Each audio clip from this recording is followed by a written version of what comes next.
Hello my dear friends, you're in the Military Summary channel, and today we will discuss the situation in Ukraine on the 10th of August of 2024. Today we have a lot of very interesting updates, so let's start. And first we're going to talk about Kursk offensive operation that Ukrainians started a few days ago. And telling the truth, according to geolocations, according to updates we've received during the day, we can make probably a conclusion that we are currently at a turning point of Ukrainian Kursk offensive operation, most likely starting from tomorrow or the day after tomorrow. The Russians will be able to get the initiative completely and the Ukrainians will begin falling back. Now let's discuss in details, and we will understand what exactly is happening right now in Kursk direction. First, let's talk about the southern Korenevo direction. We are talking about the villages of Snagost, Abukovka and Pokrovsk. During the previous 24 hours, we got just one picture from this area. This is the fire anomaly between the villages, and still, but after the beginning of Ukrainian offensive in Sudzha, Kursk direction, we still haven't received even a single geolocation that can confirm the Ukrainian progress in this direction and that the Ukrainians managed to establish control over these three villages. So for now, we are not 100% sure that those updates, those pieces of news about the situation was correct. Now let's talk about Korenevo itself. According to information we have, there are no Ukrainians in this area. The Russian sources published the video from the northwestern part of the village. In this video we can see the Russian soldier who was making a selfie right in front of the entrance. The Ukrainians are saying that of course he is making a selfie in the northwestern part, which confirms that most likely the western, the northwestern part under complete Russian control, but the Ukrainians are saying that the southeastern part is under complete Ukraine control. We are talking about this part of Korenevo. But telling the truth, I believe that the Russian soldier just didn't want to risk, because he understands that right above this part of Korenevo, most likely there are significant number of drones, significant number of let's say FPV drones that can attack in any time. So he made the video there just not to risk. So anyway, according to information, we still haven't received any geolocation, any video that can confirm additional progress in this direction. Furthermore, according to different mappers, nobody shows any progress in this direction as well. So we can, I believe, delete this arrow. Now let's move further. We have very interesting video that we got somewhere to the southwest of the village by the name of Krymsky Byki. The video was published by the Russian sources, and in this video we can see that the author of this video is telling us that as a result of reconnaissance operation, the Russians managed to discover the Ukrainian convoy. Telling the truth, I don't see any convoy in this video because of course, poor quality, but we just believe the author, that what he was saying and what he was telling us. And there was a convoy, and when the Russians discovered the convoy, the Russians attacked this territory with Iskander. This video, of course, was geolocated very fast after being published, and the Iskander strike took place exactly in this part of the forest. And as you can see, there is a very big distance between this part of Iskander strike and let's say edge Ukrainian positions according to geolocations. If we calculate, the distance is around 14 kilometers. And we have lots of questions regarding the situation. The most important question: how exactly the Ukrainians managed to get there? Whether the Ukrainians were moving through Maloloknya, Stara Starichina, using this road to attack, or maybe the Ukrainians attacked this area through Olgovka, because during the previous few days we got some updates that Ukrainians managed to enter the village, and maybe this is the road of how the Ukrainians managed to get there. Or maybe the Ukrainians managed to get there through the fields between these two roads of attacks and enter the same territory along and through the fields. We don't know for sure, and it's very interesting because we need to correct the map based on this video, but nobody has understand when talking about mappers know for sure how exactly to do this. Anyway, according to the author of this video, the Ukrainians were trying to concentrate their forces right in front of the village by the name of Krymsky Byki. So they managed to calculate up to 10 armored vehicles, according to Ministry of Defense of Russian Federation and reliable Russian sources. And as a result of Iskander, the entire group was destroyed and the Ukrainians were forced to fall back. But obviously in this area, the Ukrainians were concentrating their forces with the purpose to move further in the direction of Krymsky Byki. This is, if you remember the previous updates, is the one of the one of the territories that the Russians are trying to this is one of the chain of the belt that the Russians are trying to use to stabilize the situation in Sudzha direction.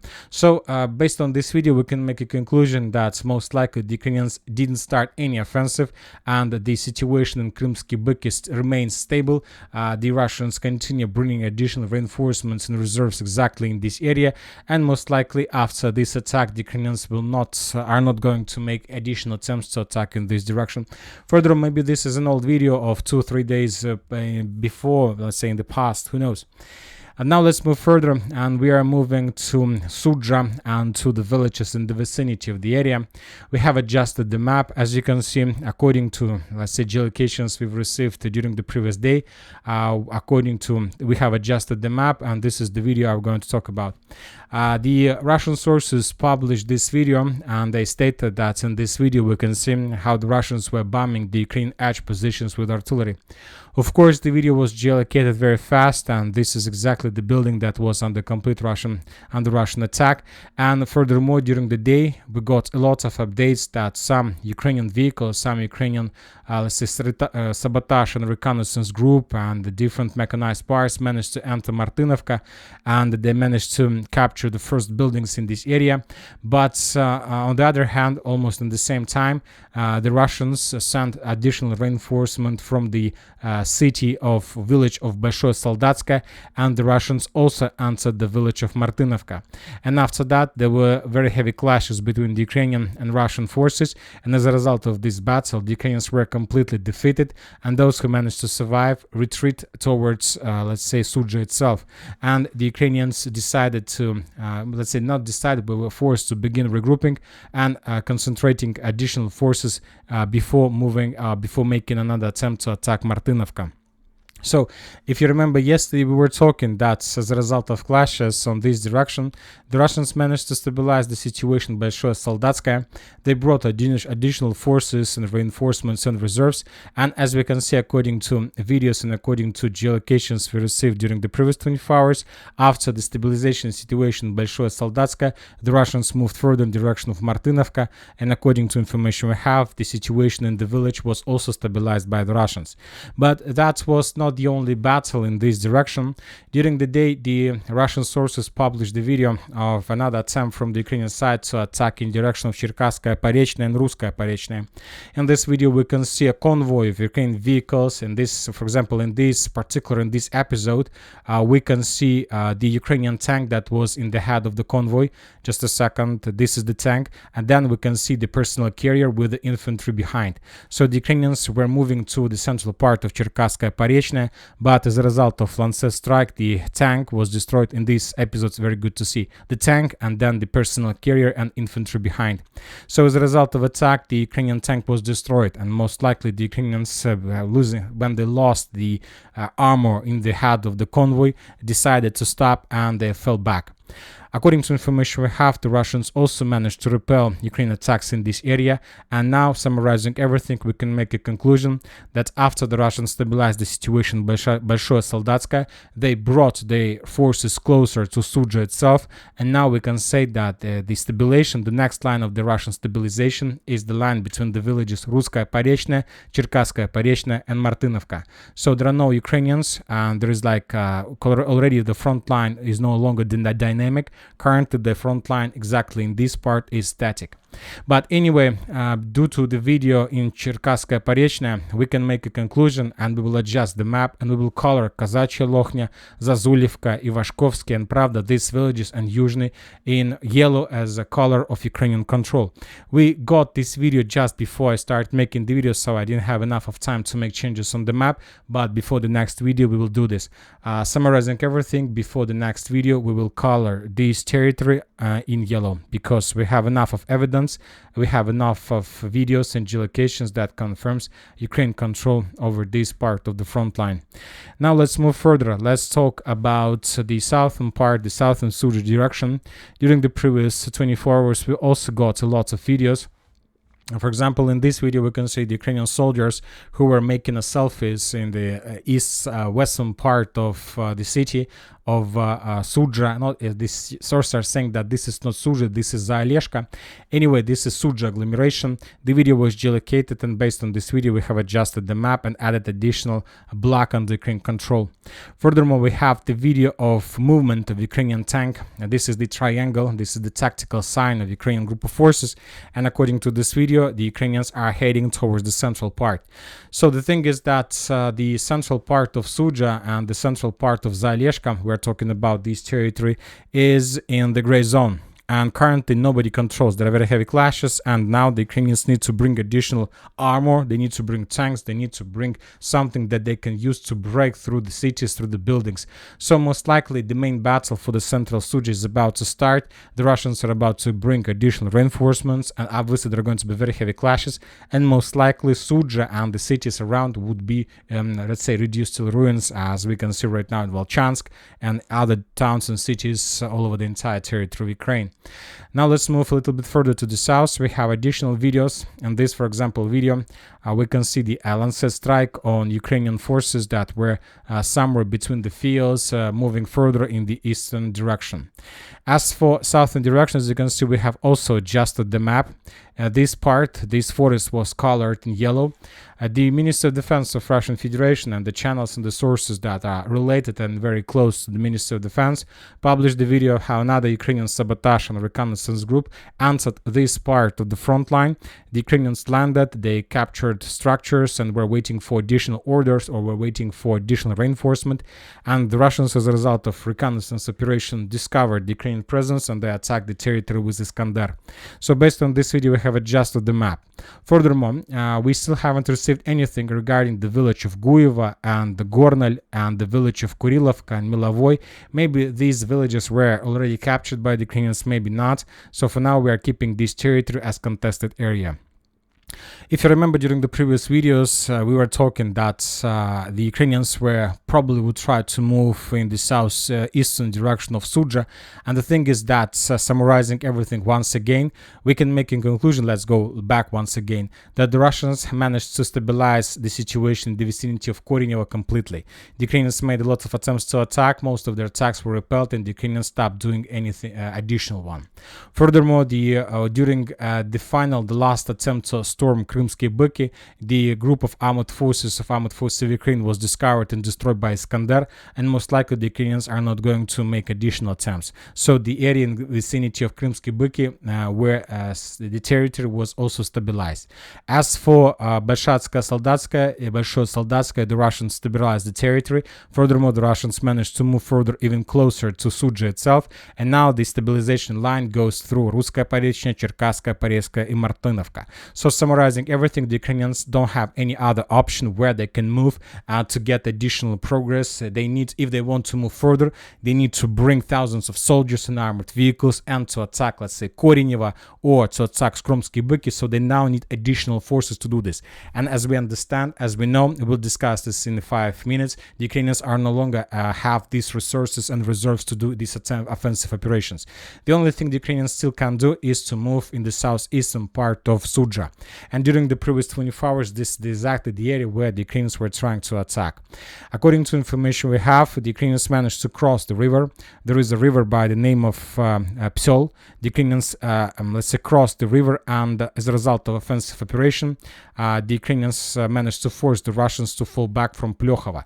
This information was confirmed by different mappers and different reliable sources. For now, we don't have geolocations to change the map, and we don't have any mappers update regarding this territory, but summarizing everything that we received during the previous 24 hours, most likely everything that located to the left, to the west of this yellow line is already under complete Ukraine control. And most likely during the next days, the Ukrainians will try to move further in the western direction with the purpose to get the village of Giri, with the purpose to get the village of Ulanak, with the purpose to get the village of Nizhimachova. So all these attacks will allow the Ukrainians to stretch the Russian defense belt, and it will force the Russians to start everything from the beginning, because this might be another breakthrough, and then the Russians will be forced to move additional, let's say, positions, additional area for stabilization, let's say in Kommunar and at other different villages. So there are still a lot of job to do. We can't say that the situation was stabilized completely, but we can tell for sure that Ukrainians have less options and less, let's say, directions they can move further. So this is probably the last one they have, most likely. Now let's talk about Yunakivka, about the Sumy area. During the previous 24 hours, we got additional batch of the videos of how the Ukrainians were redeploying additional reinforcements and reserves on the territory of Russian Federation. This is one of the roads that Ukrainians are using. As you can see, lots of vehicles have been already destroyed by the Russians. This is something like personal carrier with triangle on board, which was destroyed probably during another, let's say, a few days ago. This is another vehicle. So anyway, we can see that there are already lots of vehicles have been destroyed by the Russians by the 10th of August, but the Ukrainians continue sending their forces, and as you can see, the Ukrainians are not evacuating their, let's say, losses and lost vehicles, and this is the most important. Now every single wave that is entering the territory of Russian Federation can see the Ukrainian losses, and of course it's demoralized them, and obviously after this number of destroyed vehicles, nobody inside of this car had the willing to continue offensive. Furthermore, the Russians continue bombing the main concentration of Ukrainian forces inside of the village Yunakivka. The sources are saying that the Russians increased the number of FAB attacks in Sumy area significantly. A few hundreds of FABs already arrived on the territory of Sumy itself and around. The Ukrainians suffer significant losses, and now the Ukrainians have the most important question they need to answer during the next few days: to stop their offensive and to dig in deeper on the territories they managed to capture. Because even if the Ukrainians stop, and if the Ukrainians let's say finish the battle for Sudzha, at least for the western part, as the Russians are trying to finish the battle for the north of Vovchansk, these territories are enough to slow down the Russians for at least half a year, because most likely the Russians would be forced to spend around half a year to restore control over these territories. The Ukrainians during the next few months would be able to create trenches, fortifications, and obviously it will cost a lot for the Russians. Or they continue moving further and to try to develop, and maybe they have chances to improve their positions. But the thing is, and the main problem is not like Kursk or Sumy direction. Currently, the main problems are coming to Ukraine from the Republic of Belarus. According to information we have, during the previous few days, the Ukrainians conducted massive drone attack on the territory of Russian Federation. And according to information we have, the Ukrainians were launching the drones somewhere from Chernihiv area, and a few drones, when they were flying towards Moscow, across the airspace of Republic of Belarus, and they were flying above this region. This is the region this is Mogilev region, Mogilev Oblast. And the Ukrainian drone were flying above Mogilev. Let's say, basically the Ukrainians broke the law and they entered the territory of a sovereign country, of a sovereign state. And based on that, Lukashenko, the president of Republic of Belarus, had a meeting with his military authorities, with his military bloc. They were talking about the situation, and Lukashenko decided to move to Mogilev Oblast himself to discover the situation and to get 100% evidence that this situation took place.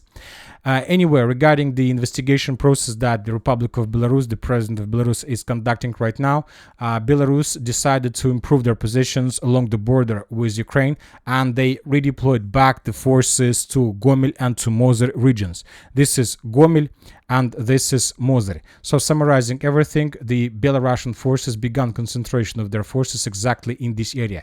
Currently, we don't know for sure the exact number of forces that were redeployed by Belarusians, but anyway, the number is significant, and don't forget that Belarusian forces were trained by Wagner forces. There are lots of Wagner volunteers and mercenaries, and of course, most likely there are Russian forces and regular army as well that were redeployed in this direction, also with the purpose, when time comes, wants to start offensive towards Kiev or something like this. And I'll remind you that what is the situation with Belarus, and maybe you don't know, but now lots of authorities in Russia and Moscow are blaming the president of Belarus, Lukashenko, with the situation in Kursk. Why is that? I'll remind you that in July, there was a report, there were posts that were published by Belarus and Ukrainian forces that the Ukrainians have reinforced the border with Belarus, and they brought significant number of forces in the southern part, to the southern part of Belarus. And if we take a look at this picture, I would like to point your attention to this vehicle and to this tactical sign. So basically, this tactical sign currently use the forces of Ukraine who are operating in Kursk region. So summarizing everything, the Ukrainians concentrated their forces along the border with Belarus. Belarusians concentrated their forces as well, but then there was a negotiation process between Ukrainians and Belarus, and Belarusians decided to fall back and to remove their forces from the border. The Ukrainians did the same. They removed their forces from the border with Belarus as well, but there is one important difference, an important note. When the Ukrainians removed their forces from the border with Belarus, they have redeployed all these forces to Kursk region, and then we saw this offensive operation. And the thing is that now Belarusians decided to move back forces to Mozyr and Gomel, and it's now the question to the Ukrainians whether to do the same and to move back forces to the same area or to continue offensive operation in Kursk.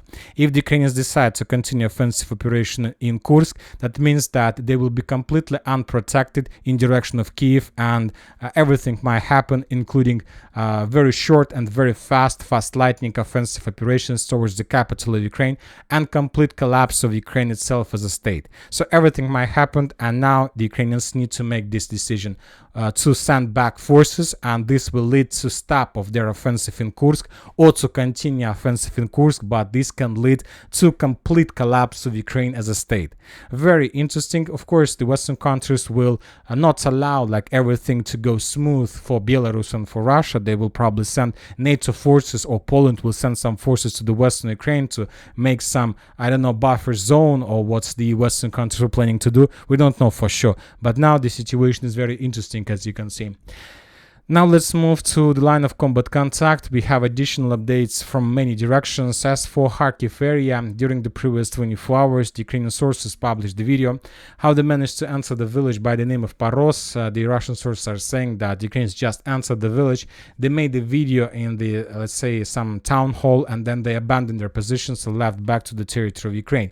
So that was stated by the Russians, but the Russians haven't provided us any updates, let's say, of this movement. So they haven't updated Russian video with Russian flag in the same area, which confirms that most likely either the village is in the gray zone or under complete Ukrainian control. As for Volchansk, during the previous 24 hours, the Russians stated that they're about to finish the battle for Volchansk citadel, that there are just few buildings left under complete Ukrainian control, and that most likely during the next week everything will be captured by the Russians.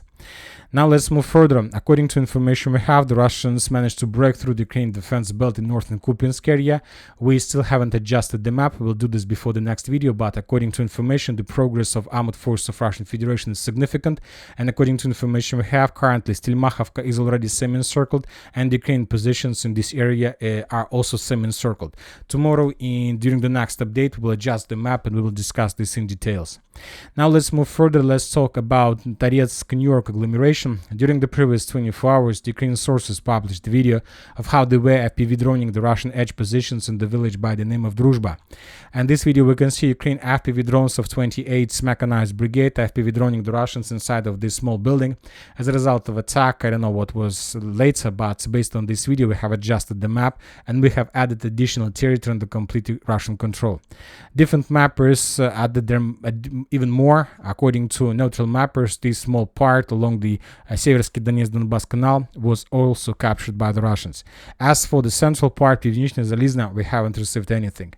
Now let's move to New York. During the previous 24 hours, according to information we have, the Ukrainians managed to significantly improve their positions to the west of Yurivka, and they captured the strongholds and the fortifications in the fields between Ukrainian positions along the villages of Palintimonovka and Valentinovka, and the Russians capture this stronghold. Furthermore, as a result of Ukrainian counteroffensive, most likely the Ukrainians managed to restore some positions in the central New York. In this video, we can see the work, the 425th Separate Storm Assault Battalion of Armed Forces of Ukraine at work. They were counterattacking the Russian forces inside of the central part. Most likely the Ukrainians managed to restore control over a few buildings in the streets. And based on this video, we have adjusted the map and we have colored this part of New York under complete Russian control. Now let's move further to Pokrovsk direction. During the previous 24 hours, we also got significant number of geolocations and videos. The Ukrainian sources published the video of how they were bombing and attacking the Russian forces inside of Ivanovka. In this video, we can see the number of Russian soldiers who were moving from one building to another, and the Ukrainians were FPV droning them and artillery attacking the Russian positions. There are a significant number of episodes in this video, but two of these episodes were geolocated. This building was under attack of Ukrainian artillery, and this is the second building that was also under very heavy attack from the Ukrainian side. Both based on these videos, we have adjusted the map and we have added this territory as an area under complete Russian control. These two areas used to be in contested area because a lot of mappers have already adjusted their maps, but without any geolocations to confirm this. But now, as you can see, we received the geolocations. Furthermore, according to information we have, the Russians improved their position significantly in the direction of Grodovka, and that this information was confirmed.